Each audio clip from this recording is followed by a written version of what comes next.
Welcome to Choice Classic Radio. Like us on Facebook, subscribe to us on YouTube, and help keep this show alive by donating at choiceclassicradio.com.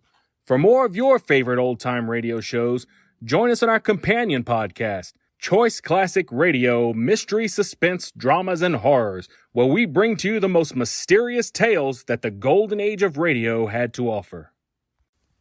And now, with over 200 episodes made, originally airing on NBC Radio Network from 1944 to 1950, we bring to you Boston Blackie.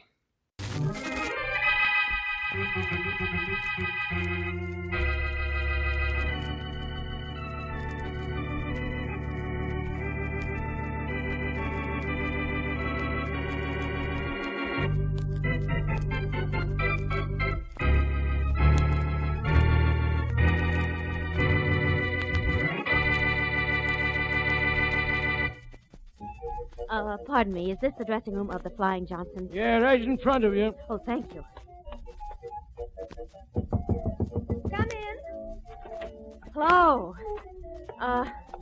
Well, you're Valerie Johnson, aren't you? Do you know, I've been waiting for this circus to come to town so that I could come down here to see you. See me? Oh, golly. I'm afraid you don't remember who I am, do you? Your face looks a little familiar. Well, I went to school with you, Creighton School. I'm Mary Mary Wesley. Of course I remember you. My, it's been a lot of years. Yes, hasn't it, though? I don't think we ever guessed I'd become a trapeze artist in those days, did we? Well, there was a hint you might be. You almost got kicked out of school for climbing trees. Oh, did I? Yes, you did. Excuse me, Mary, but it's almost time for my act. Meet me after and we'll talk. Well, all right, I'd love to. Let's go.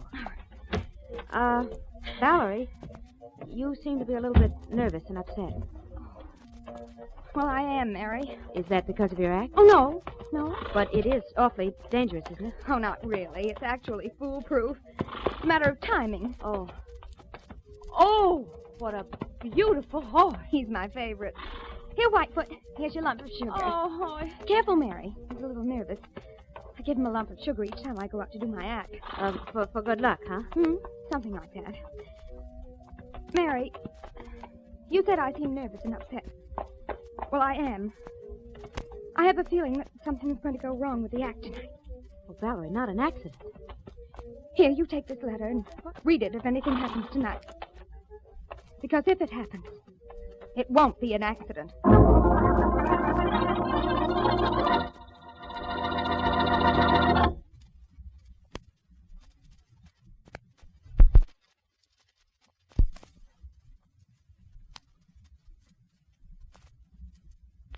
And now meet Dick Calmer as Boston Blackie. Enemy to those who make him an enemy. Friend to those who have no friends.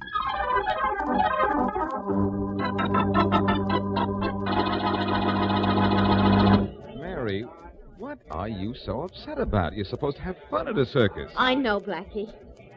But I saw my friend Valerie Johnson, and something she said gave me cold chills. That isn't a hint for me to put my arm around you, is it? Please, darling. I don't feel like joking.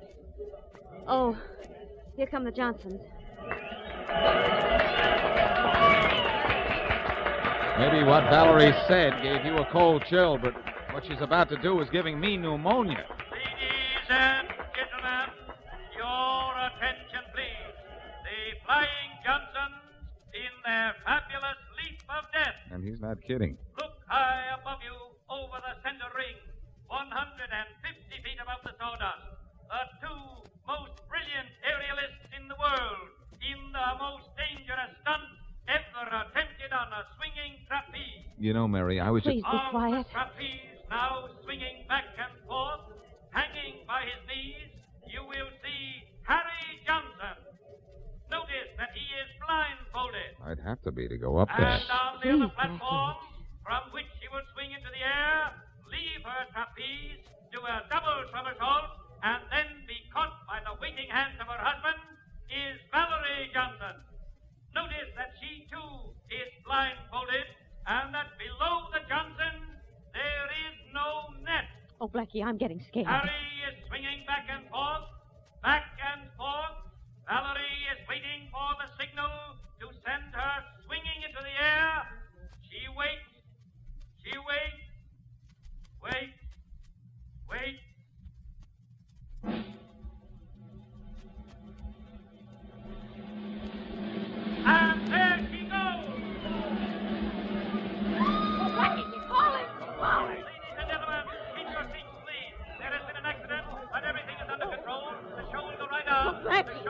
They're carrying Valerie out, Mary. They stopped beside the ringmaster for a moment. She's going to be saying something to him. Oh, then thank goodness she isn't dead. Your attention, please. If a Miss Mary Wesley is in the audience, will she please go to dressing room number 1?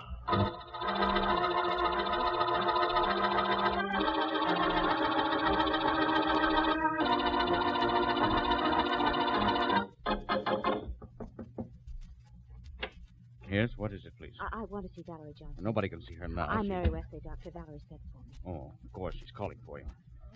You'll have to bend down close to her. She's very weak. Yes, of course. Valerie. It's Mary Wesley. Mary. Read. Yes, I will. That was no accident. I think it was. Valerie. Just a minute, Miss Wesley. Doctor. I'm afraid, Mr. Johnson, your wife's dead.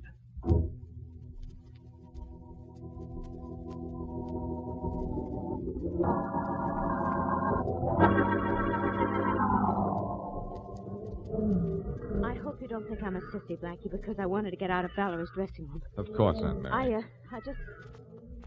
Let's stay here by the animal cages. There's a lot of light, and we can read Valerie's letter. But, here it is. Will you open it, Blackie? All right. What does it say? I won't know until I read it. I'm sorry, darling. I guess I'm a little nervous. But read it out loud, will you? All right. Here's what it says. I have a feeling I'm going to be killed tonight by what will appear to be an accident. But I want whoever reads this letter to call the police in the event of my death. For I am certain that I am the victim of murder. Go on.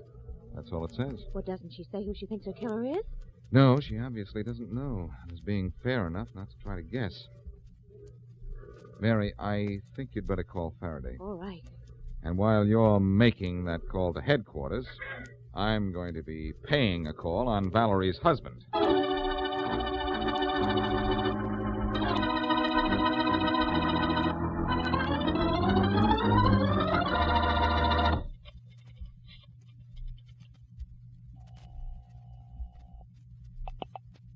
Faraday speaking. Inspector, this is Mary Wesley. You've got to come down to the circus right away. What's the matter? Have you lost your lollipop? No, Inspector. Valerie Johnson, the trapeze artist, was just killed. Well, don't bother me about accidents, Miss Wesley. It wasn't an accident. It was murder. Murder? Yes. Blackie thinks so. Blackie's at the circus, too? Yes, he's gone to talk to one of the suspects. I'll be right down, Miss Wesley. And say, tell Blackie to do me a favor, will you? Yes, of course. Tell him to keep away from the monkey cage, so I'll be sure and recognize him. Ha ha.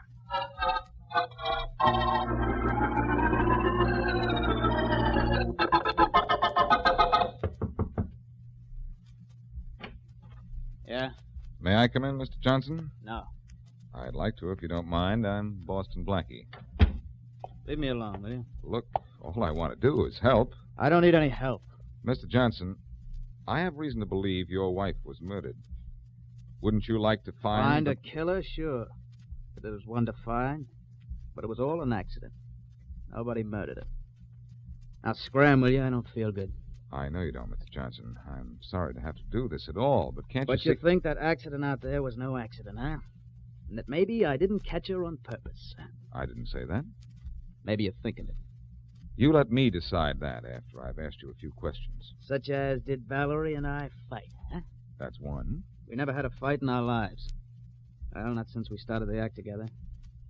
You can't battle and live long in this racket. No, I don't suppose you can. You're wasting your time, Blackie, trying to make out Valerie was murdered. Let's say it wasn't an accident. Let's say I purposely let her fall. Could you prove it was murder? Could you?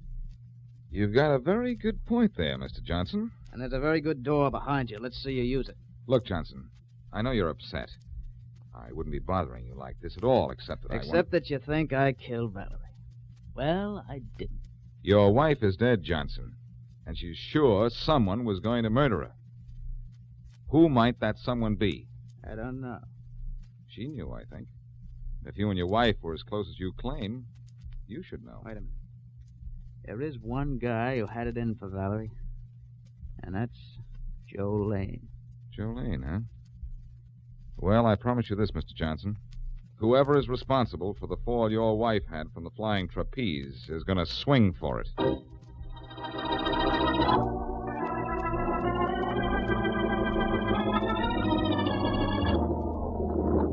Mary, did you get in touch with Faraday? Yes, he's coming right over, Blackie. Good.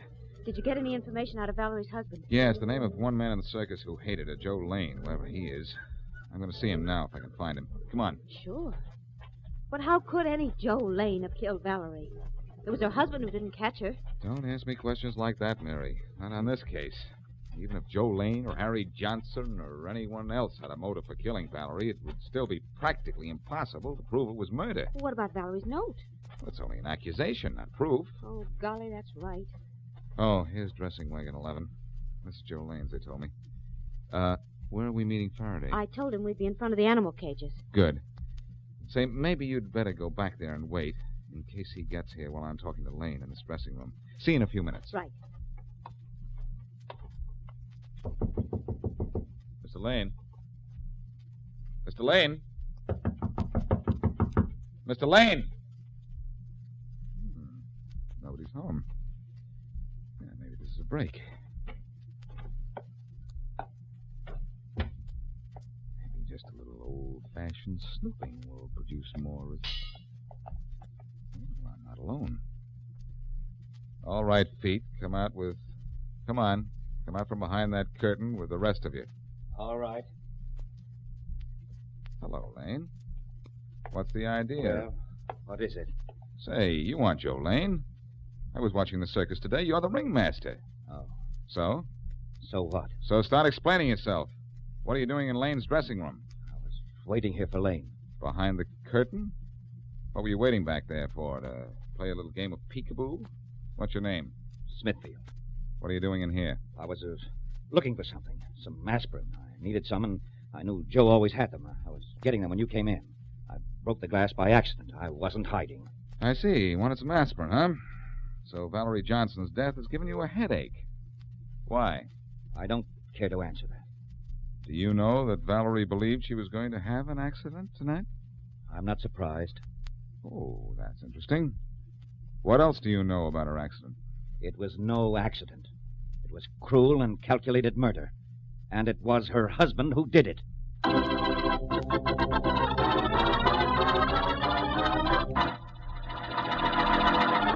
And now back to Boston Blackie.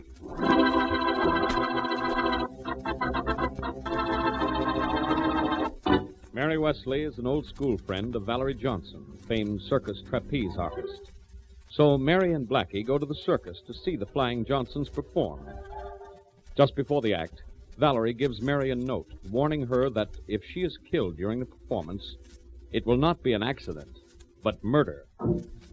Valerie is killed, and in an investigation before the arrival of Inspector Faraday, Blackie uncovers 3 suspects: Harry, the dead girl's husband and partner, Joe Lane, and Smithfield, the circus ringmaster, whom Blackie caught hiding in Lane's dressing room. As we return to our story, Inspector Faraday has just arrived, and he and Faraday are talking to Joe Lane. This is Joe Lane, Faraday, the only one of 3 suspects I haven't talked to yet. You let me decide who the suspects are, Blackie. All right, Faraday, you decide who the suspects are, and I'll tell you which one is your killer, as usual. Look, what makes you 2 guys think Valerie was murdered? It was obviously an accident. Accidents can happen. She almost missed the leap once before. Oh, she almost missed it once before, huh? That didn't give you any ideas, did it, Lane? How could I have had anything to do with her death? I was no closer to her than you were, maybe not as close. Just what do you do around here, Lane? I'm the musical director. Look, this isn't getting us anywhere. Get everybody together. Let's go out into the big tent and have a look at that trapeze. Exactly what I would do, Faraday. I think you'll find it was murder. Yeah? Well, thanks for that big tip on the big top, you big dope.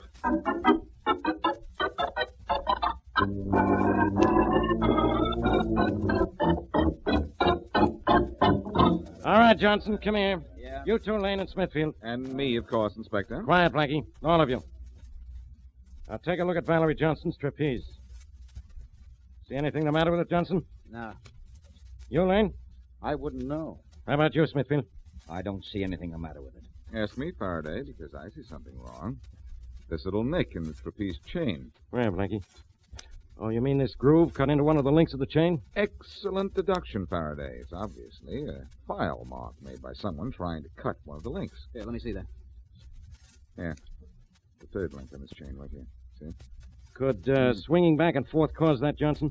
No, I should say not. That's a file mark. A fresh one, too. Well, now we're getting somewhere. We are, Faraday, where? Johnson here missed catching his wife because the timing was wrong. Now, maybe this groove in the chain changed the weight of the bar just enough to throw the timing off. Nice figuring, Faraday. Maybe this file mark did or didn't throw the timing off. But I know where the file is, and that may lead us to our killer. Where is it? In Joe Lane's dressing room. What? That's a lie. There's no file in my room. Well, in that case, you shouldn't have any objections to our looking. Come on, Faraday.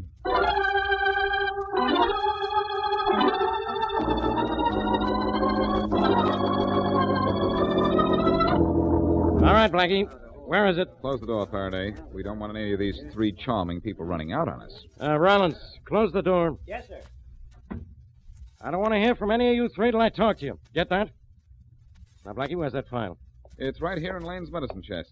Can't be a file in my cabinet. There just can't be. Then what do you call this? I'd call it a file. Nice calling, Faraday. All right, Lane, you better start talking. I tell you, I don't know anything about that file. I've never seen it before. That's true, Faraday. Hey, whose side are you on, Blackie? Your side, Faraday. I'd rather have appendicitis. First you find the file in Lane's dressing room. Now you tell me he's never seen it before. I said we'd find it in here, Faraday. I didn't say Lane knew it was here. In fact, he didn't. Then how did you know it was here? I saw it being put here by Smithfield, the ringmaster. Huh? What are you trying to do to me, Smithfield? Frame me for Valerie's death? I don't know what any of you are talking about. You deny I caught you in here a little while ago? I'm not denying or admitting anything. Blackie, how do you know Smithfield put that file in Lane's medicine cabinet? Good question, Faraday. Now watch closely, and I'll give you an answer to match. You'd better. Do my best. Watch. When I came in here the first time, Yeah? Smithfield was behind this curtain, like this. And I didn't see him, of course. But suddenly, there was a crash of glass, and I looked toward the curtain. So what? You can't see through a curtain. You're standing behind it now, and I can't see either you or the medicine cabinet. No, you can't, Faraday.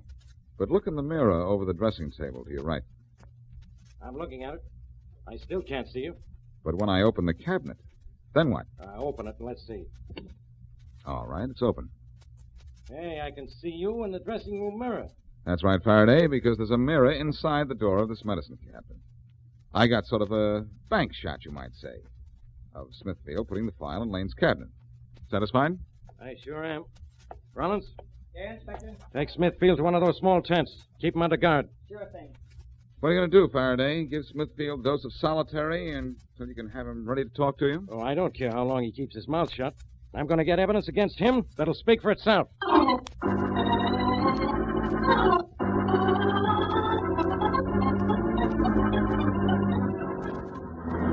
Hey, Mary. Oh, Blackie.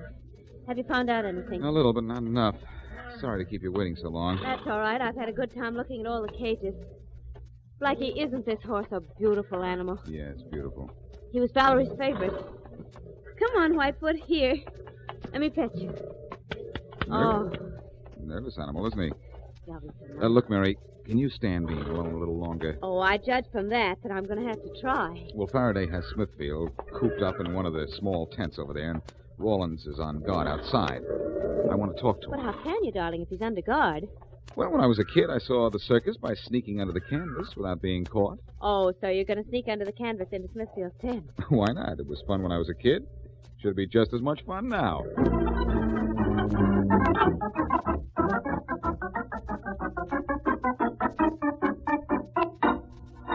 Hello, Smithfield. Huh? Where did you come from, Blackie? Trick I learned when I was a kid. I couldn't come through the tent entrance with a cop out there, so I came through the back way, crawl style. Now, look, I'm not going to talk to you or anybody else. You won't have to. I'll talk to you. You filed that chain on Johnson's trapeze and then planted the file in Lane's dressing room because you knew Lane had a reason to want Valerie dead. Did he? Yes, he was in love with her and couldn't have her. That's true. And Smithfield, I think you were in love with her, too. Do you? Weren't you? Yes, I was. But why shouldn't I have loved her? She was my daughter. Oh. Now, look, I'll tell you something. I did file that chain just a little, not enough to cause any damage. I did it to frame Joe Lane for tampering with Valerie's trapeze, so he'd be fired. I knew he was bothering my daughter, and I knew she wouldn't be happy until Lane left the circus. I get it. You were going to frame Lane before the accident, but after the accident, you decided to do it anyway by hiding the file in his room. Yes, I did. Because in some way or other, I know he's responsible for Valerie's death. You've got to believe me. I do believe you, Smithfield. And I'll tell you what I'll do. I'm going to get Faraday to stage Valerie's act, just as it's done during a regular performance. And I'll find out how she was killed and who killed her, I promise you.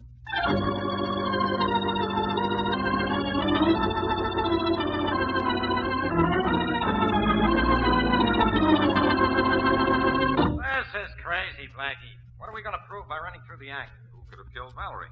Well, this is a stupid way of proving anything, but go ahead. I'll listen. Go ahead. Use this microphone the ringmaster used. Are you ready up there, Johnson? I'm ready. Okay, start swinging. Just as you do in the act. Okay. You ready, Smithfield? I'm ready. You and the band ready, Lane? Sure, Blackie. All right, Smithfield. Start your speed. Okay, Blackie. Ladies and gentlemen, the Flying Johnsons in their fabulous leap of death, high above you, 150 feet above the sawdust, so forth, so forth, so forth, until Valerie is waiting for the signal to send her swinging into the air. She waits, waits, waits.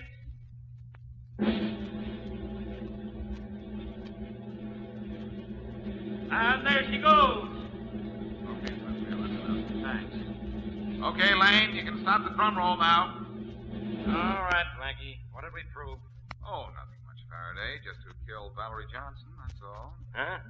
How? By doing what we just did, running through the act.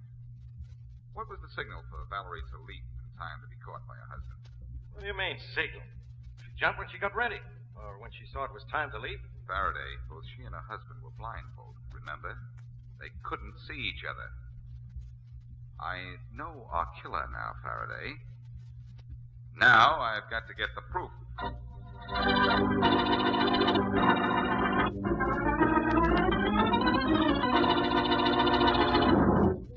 Look, Faraday, you and Mary stay here with Rawlins and the rest. I'm going up here to Joe Lane's dressing wagon and have a little chat with him. All right, Blackie. But if you don't have this thing settled in 10 minutes, I'm going to settle it myself. Don't worry, Faraday. Well, be careful, will you, darling? Mr. Lane wasn't in a very good mood when he left the bandstand. He'll be in a worse mood when he leaves the circus, Mary. See you in a minute. All right.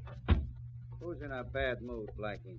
You are, Lane, because you're in a bad spot. I don't see that I am. Your eyesight's as bad as your timing. Timing? You're the band leader of the circus. You give the cue for the drum roll in the Flying Johnson's act, don't you? Sure, so what? So you killed Valerie Johnson by cueing the drum roll a little too early, so that she jumped too soon to be caught by her husband. Did I? Well, accidents will happen. Can you prove I cued the drum roll too soon? I can make you admit it. I said, can you prove it? I said I can make you admit it. You stay away from me. You did cue that drum roll too soon, didn't you? What if I did? Let go of me. Admit it. Yeah, I admit it. So what? So you murdered that girl. You can't prove it. You did murder her, didn't you? Now let go. You're hurting. I'll do more than hurt you in a minute. Yeah, I cued the drum roll too soon. I knew it would mean Valerie would drop to her death, but you can't do anything to me. I can't, eh? No, I can say it was an accident. I can say that... I can say this poke in the face is an accident, too. Oh. But this is on purpose. Oh. Come on, Lane. Get up. I'm not through with you. Yes, you are. I'm getting out of here. No, you're not. Get him, Faraday. Grab him. He got by me too quick. I couldn't. There he goes, heading for the animal tent. Come on, let's go after him. Rollins, run around the outside of the tent. Try to hit him off. Sure thing, Inspector. Come on, Faraday. We'll get him. He's confessed to killing Valerie. Wait for me. Come on, Mary. Where is he, Blackie? He's in the animal tent here somewhere. He wouldn't have time to... Wait. Uh-oh. He's in that horse's stall there. Come on, Faraday, quick. Everybody else stay here. Stand back, Blackie. That horse has gone crazy. Look what drove him crazy. There's Lane lying there in the horse's stall. The horse is all right now. And Lane's all right, too. He's dead. Get that horseshoe print on the side of his head. Huh. Horseshoes are supposed to be lucky. Blackie, what happened? Don't look, Mary. Lane ran into the horse's stall and was kicked to death. Oh, Horse looks plenty nervous. I guess he got excited when Lane ran in. Blackie, that horse that just killed Joe Lane. That was Valerie's favorite. Why, so it is, Mary. What does that prove? This horse was Valerie Johnson's pet, Faraday. He could have killed Lane for Valerie. You're out of your mind, Blackie. This horse couldn't know that Lane killed anybody. Couldn't he, Faraday? Ever hear of horse sense? Maybe he didn't know, Inspector. Maybe he did.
That concludes today's episode. We'd like to thank you and remind you to donate at choiceclassicradio.com. Remember, your donations make episodes like this possible.